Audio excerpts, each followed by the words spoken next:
দুপুরে খাওয়া দাওয়ার পর ছেলেকে একটু ঘুম পাড়িয়ে দিয়েছিলাম।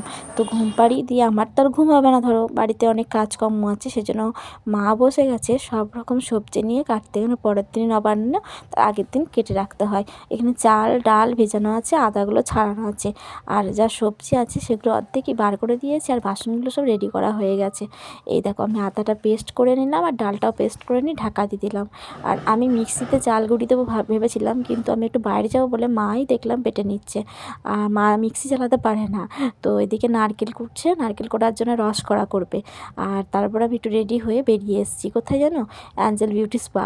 আজকেই হচ্ছে আমার একটু ফাঁকা টাইম সন্ধ্যেটা, তো তারপরে আবার বিজি হয়ে যাব, আর আজকে না এলে আসাও হবে না।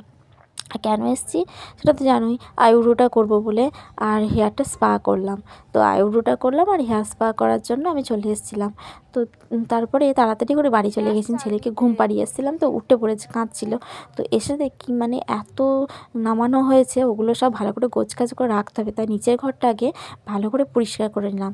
আর দেখো মা কিন্তু মাছের টকটা করেই রেখেছিল, তো মাছের টকটা ঢাকা দেওয়া আছে, চলে এলাম ওপরে।